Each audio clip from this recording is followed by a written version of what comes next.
these microphones are quite insensitive, and so it's necessary. And now it's a pleasure to introduce Mr. Joseph S. Concannon, Jr., who is president of Concannon Wineries in the Livermore Valley of the San Francisco Bay Area. Mr. Concannon, is your name Irish? And if so, what's an Irishman doing in the wine business? Well, yes, the name is of Irish heritage, Bill. This brings back a comment which my grandfather made, who started our winery. Apparently he was asked the same question, and he had quite a short reply. He used to tell Dad, if people ask you what's an Irishman doing in the wine business, well, tell them it's a matter of application, not of nationality. Actually, however, our family entered the wine business with the idea in mind of producing sacramental wines. Grandfather became quite fluent in speaking Spanish and wrote it very well, became friendly with Bishop Alemany, who was the first Catholic bishop in San Francisco. By then, Grandfather had accumulated a number of children and desired to move to the country, asked the advice of the good Archbishop, who recommended the future for our family in the production of sacramental wine. So this was actually back in 1882. The winery was established in 83 after Grandfather had actually studied viticulture at the University of California, which was teaching it that far back. Well, now, could you set the stage for us, Mr. Concannon? Where is the Concannon Winery? What does it look like? Well, Bill, we're in the Livermore Valley. This is in part of the coastal range of California, about 45 miles southeast of San Francisco. And the valley is actually between two ranges of mountains, completely surrounded by mountains. I would say it's about 16 by 18 miles in size. And our Concannon vineyard and winery is located at the southeastern end of the Livermore Valley. Now, this particular location was selected because of the nature of the soil there. Our soil is 65% rock and goes down over 500 feet in this manner, and it was the feeling of Grandfather, and has certainly proven to be so, that this gravelly soil was ideal for producing fine white wines. The first section of our winery was constructed in 1883, and in keeping with the times of long ago, it was a two-story wood frame building. It still exists today, and of course is surrounded by other buildings which were added on as the winery increased in its production and in its acreage of plantings. So actually, to look at it today, we see just an accumulation of attached buildings which are various years in age, from say 12 years old to 78 years old. Well, now, 78 years old, that doesn't really make the Concannon Wineries one of the oldest in California. No, it does not. There are wineries which have been established, I'd say, were established several decades prior to us and are still in existence.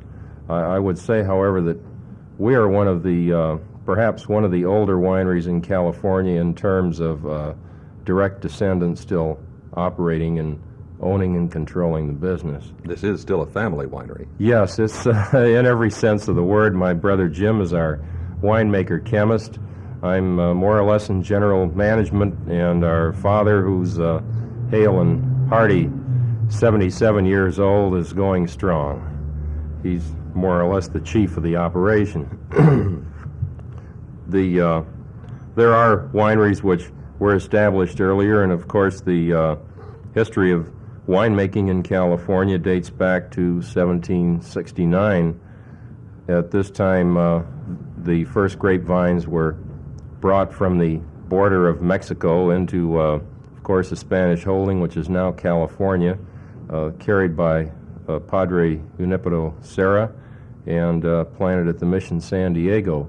This is where the first wine in California was made, and then as the missions grew to number 21 finally, up in Sonoma, as each mission was established, the fathers planted vineyard for use in producing sacramental wines and, of course, also for table use. Following this, in 1824, a Joseph Chapman was the first commercial grower who planted some vineyards in the Los Angeles area. Now, this was still with a mission grape, which the Franciscans brought with them from Spain. It's called a mission grape because we believe it was probably a seedling grape when it was brought from Spain, and seedlings do not carry a true-to-type variety in grapevine. You have to take the wood, and so we had, you might say, a unique California grape, and it was named after the missions. Following the mission grape cultivation, well, then Jean-Louis Vignet, a Frenchman from Bordeaux, France, in 1831 was the first to actually import finer grape varieties from the Bordeaux area in France and plant them at what is now the site of the Los Angeles Union Station. So then, as we go along in the history of wine growing in California, I would say the first great step ahead was achieved by a Hungarian count, Count Haraszthy, who in 1849 moved to California, and in 1861 was commissioned by the state of California to travel abroad selecting many varieties of grapes. Haraszthy actually brought back cuttings of 100,000 grapevines of many, many varieties, which were planted throughout the state with the thought in mind of selecting varieties which would be ideal to particular growing conditions which vary throughout our state. And following Haraszthy, they evaluated the quality of different varieties in different areas of our state and set up wine growing districts within California. The first formal recognition of viticulture probably was in the year 1880 when a viticulture commission was established by the state of California, and at that same year an experimental vineyard was planted for the first time by our university.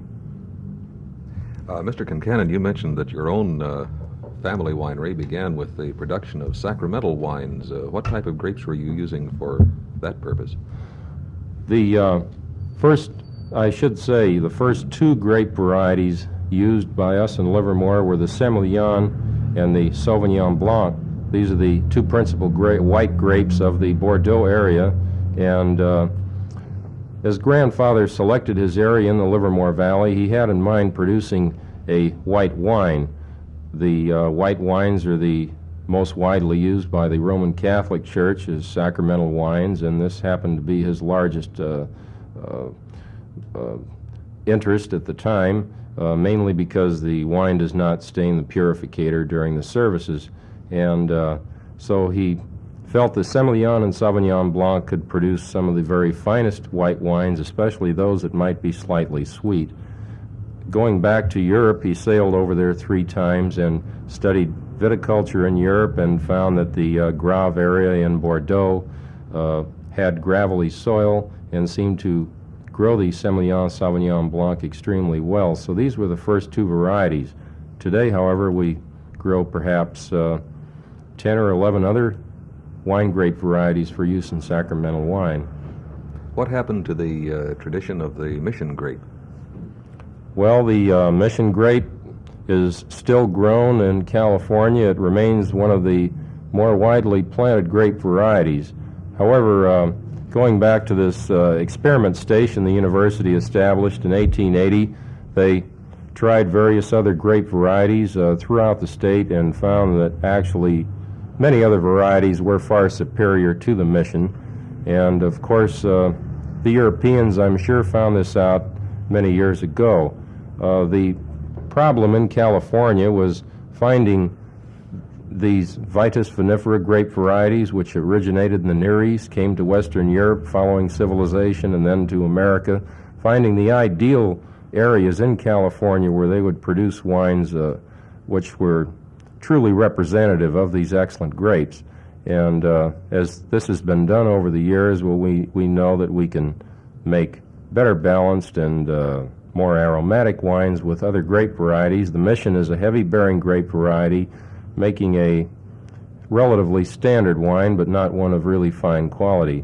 It's used today for producing lower-priced dry red wines, and even using it for producing ports, for example. Well, Mr. Concannon, has California been able to establish another or any other unique grapes or wines in addition to the Mission, or are our wines? Well, there was one other grape imported to California by Harasti from Hungary. This, I would say this grape is not unique, although we cannot find the true counterpart to it in Europe. Now, this grape apparently was misspelled when the wood was imported by Harasti, and they gave it a phonetic spelling, which turned out to be Zinfandel. Zinfandel is a very fruity wine, which actually has its contrasts. Some vintners prefer Zinfandel when it's young and has a very berry-like flavor and a flowery aroma. Others prefer Zinfandel as it ages and mellows out, say to 6 or 7 years old, and develops a very perfumed bouquet. It would be classed as a claret-type wine and somewhat typical of California wine in that we cannot find true European counterparts to Zinfandel. During the past 8 or 10 years, the University of California has developed truly unique California grape varieties through hybridizing over a period of 70 or more years. At the University of Davis, they have developed varieties such as the Flora, which is Flora, which is a cross between Gewürztraminer and Semillon. Then they've developed the Helena, which is also called sometimes White Zinfandel. These are truly new grape varieties, and I think two of the more promising ones, others are the Emerald Riesling and the Ruby Cabernet, which have been created and developed here in California. We feel there's still a long ways to go, that many more new grape varieties for fine wine can be developed, and I might add at the same time that several, the Rubeard and the Royalty, have been developed recently for port production. These are new hybrids in California also. I gather, Mr. Concannon, from what you say, that research, and particularly the University of California, played an important part in the development of California wine. Well, they played an extremely important part in our development, Bill. I frankly don't know what we would do without them. And I might add this, that actually we have two things to go on. We have tradition, which was carried over here from Europe, and we have science, which the university has given us in recent years. And we in the wine business, in the fine wine business, and in particular small family-owned wineries, are not quick to throw over tradition. We feel that much is learned through experience in winemaking, passing it down from one generation to the next. Many things are done in producing delicate wines where notes are not specifically made. It's just passed from father to son. So we like to retain these and at the same time use the wonderful things the university has given us. I think one of the first great breakthroughs which they made, and Dr. Winkler, who's recently retired, is probably more responsible than anyone for this, was developing the state of California into wine growing zones based on soils and degree days. And this was a very meticulous job which took many years of classifying each small individual area within our state of some 1,000 plus miles in length into degree days, and then matching the grape varieties which he felt would be ideal for growing in each individual area. When you think there are about 5,000 varieties of this Vitis vinifera grape, and this process of selecting ideal grapes and, of course, rejecting many which are inferior went over many years. This, I think, was a great achievement. Now, of course, we have newer techniques in winemaking and predicting the maturity of the grapes a month or more in advance, and many other methods which have been developed by our university here. Mr. Concannon, you mentioned that when your winery was founded, you began with the production of 2 dry white wines. Have you stayed with dry white wines? We have nearly entirely. There are some exceptions. You see, in the Sacramento field, for example, these wines are produced in accordance with the Code of Canon Law set up by the Council of Trent several hundred years ago, and then they're interpreted by the Holy Office in Rome from time to time. Well, as the years went by, sacramental wines were produced for export and produced under many types of growing conditions. So originally, the requirement for sacramental wine was that it be made completely from grapes and be between 5 and 12% alcohol by volume, and not be adulterated or ameliorated. However, they found that, for example, in Spain, sometimes the fruit would sweeten up so much that not all of the sugar was fermented out. And during these days, there wasn't a means of preventing the wine from eventually spoiling while it retained some residual sugar. So they allowed the addition of alcohol, of pure grape brandy, I should say. Now today we produce sacramental wines that are shipped to Korea, Taiwan, Japan, and the Ryukas Islands, areas such as these where you have adverse climatic conditions. So in some of these cases, we're allowed to add up to grape brandy to strengthen the wine up to 18% alcohol. So we do have some of these which are out of the table wine class in order that they not spoil. There are several red grapes, black grapes, which are grown in Livermore, and frankly we're somewhat proud of. We use the Petit Syrah and the Grand Noir, and which produce a Rhone-type wine, and the Cabernet Sauvignon, which is the principal grape of the Bordeaux area, the black grape of the Bordeaux. The Cabernet Sauvignon does quite well, and of course we've expanded in some of the white varieties to the Sylvaner, the Riesling, the Frontignan, Muscat de Frontignan, and several others. Well, now, is your production still exclusively for sacramental purposes? No, as the years went by, hotels and restaurants in particular began to hear of our wines and ask if we could produce commercial wines also. So the winery and vineyard today actually produce about 40% sacramental wine and 60% commercial. However, this is still small when you consider our total output. We have 300 acres of vineyard, and our production is about 85 to 90,000 gallons a year, or say roughly 300,000 liters. Do you buy grapes from other growers?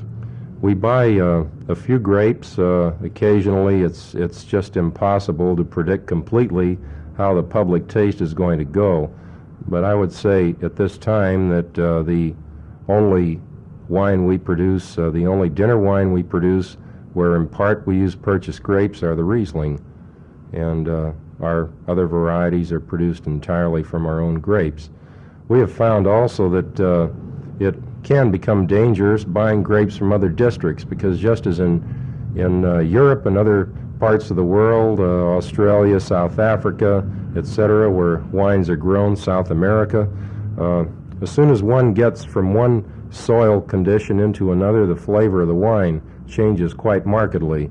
And of course this plus the amount of temperature we have during our ripening season is the way we can more or less identify wines by their origin. We can tell basically where they're grown, what part of the state, or perhaps what part of Europe they're grown in, because if we know the nature of the soil and the climate, we can follow through. Now, moving, say, perhaps 20 miles outside of Livermore Valley and growing the Riesling or the Cabernet Sauvignon grape, we find that an entirely different character develops from that which is created by the gravelly soil and cool nights in Livermore.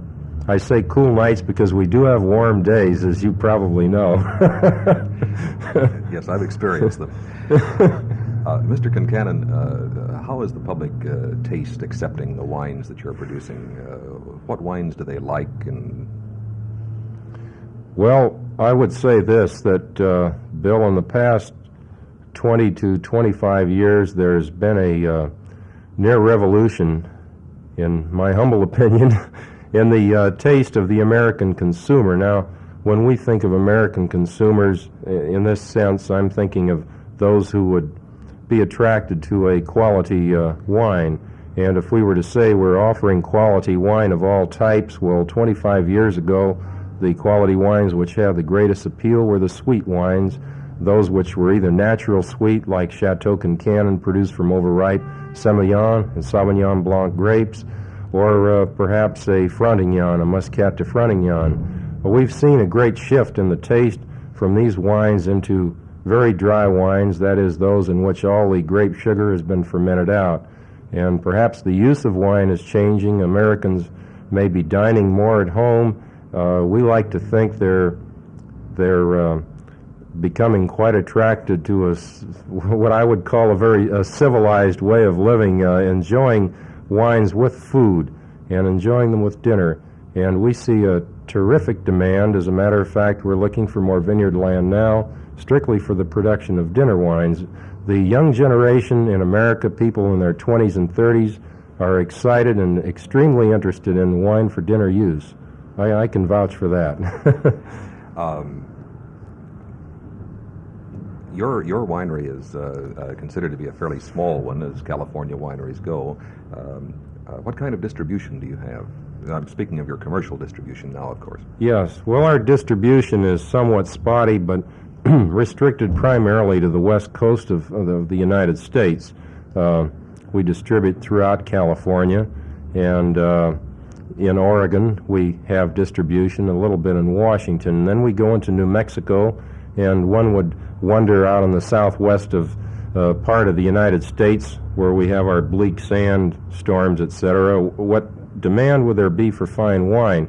We like to think this demand has followed young college graduates who have come to the Southwest for research in atomic energy and things of this type, and they have learned to enjoy perhaps the better things in life. They're certainly interested in fine dinner wine. Then we go into New Orleans, which is a town well known for its fine food and French tradition, and there again we have a wholesaler, one in Chicago and in Denver. So it's primarily in the West. We frankly don't have enough wines to justify trying to develop the eastern coast of the United States. If we created the demand, we just wouldn't have the volume to fill it in our particular case. Are you attempting to achieve any distribution at all in countries outside the United States? We would like to. The only occasions, now let me qualify this and say sacramental wine we do ship. However, it's primarily into the Far East. As I say, Taiwan, Korea, Japan, etc. We have sent the Frontignan over to Rome 5 times now, to the Holy Father. However, the commercial wines, we would be quite interested in developing markets abroad.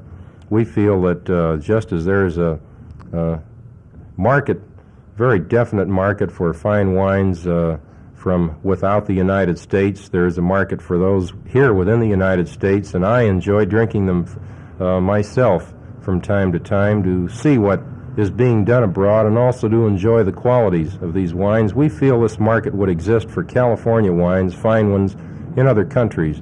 It's been difficult, frankly, so far, coping with the regulations and duties which have existed in especially in European countries, and we hope this may be alleviated. Mr. Andre Simon, international head of the Wine and Food Society, has had special tastings of our wine at Vintners Hall in London, and we received some recognition there, but actual sales have been somewhat difficult. Now, returning to your distribution in the United States, is most of your wine sold through restaurants and hotels?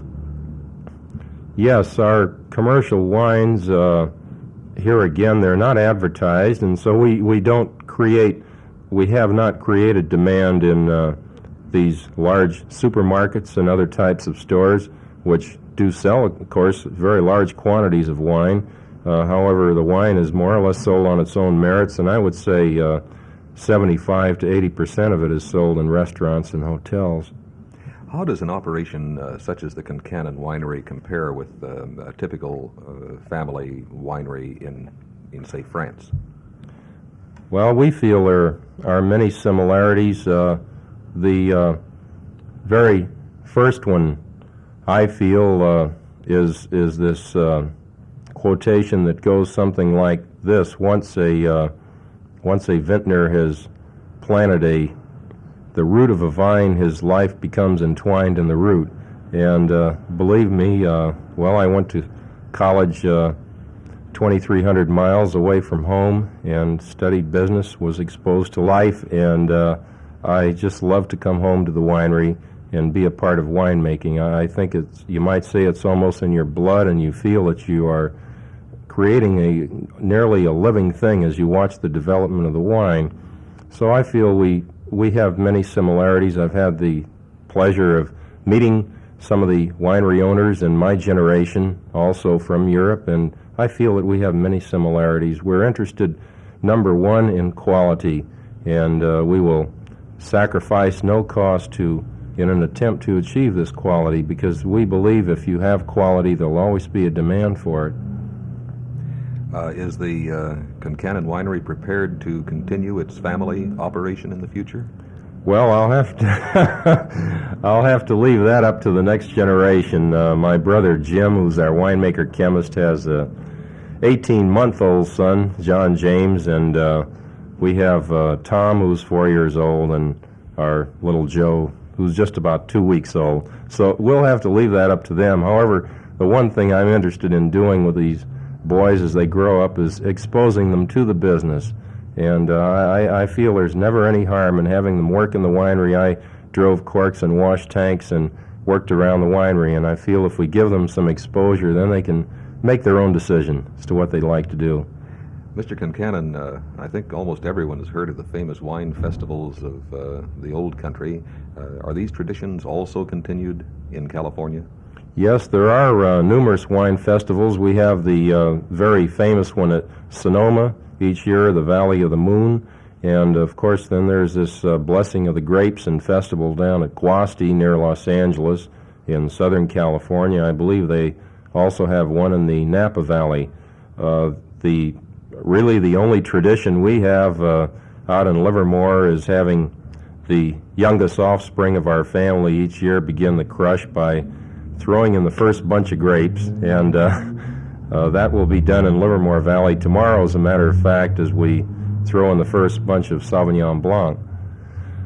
I might say, though, that in the premium wineries here in California, and I know personally most of the owners and producers, I feel there's quite a bit of tradition. There are men that are sincerely interested in quality and have a great sense of pride, and also are very close to the grape and to the wine. You just can't produce a fine product, we feel, in the wine field without being very close to it.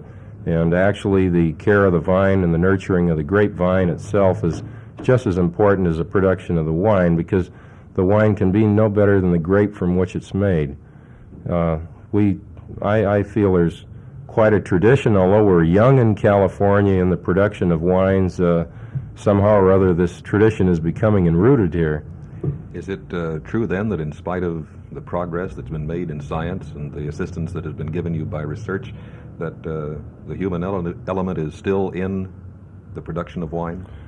The human element is very much in it, and of course the element of nature, that unpredictable thing that science has not been able to control, and I presume and I hope never will, because to me this is the romance of wine. The romance is this nebulous factor, this unknown quantity, and we have so many known factors and many more as time goes on that we can deal with. Still, we cannot predict precisely how our wine will develop from time to time. And actually, we can take casks of wine, let's say of Sauvignon Blanc, and take all of one crush of Sauvignon Blanc and taste 4 casks. A year later, and out of those 4, there may be a true gem that arises, and we just do not know why.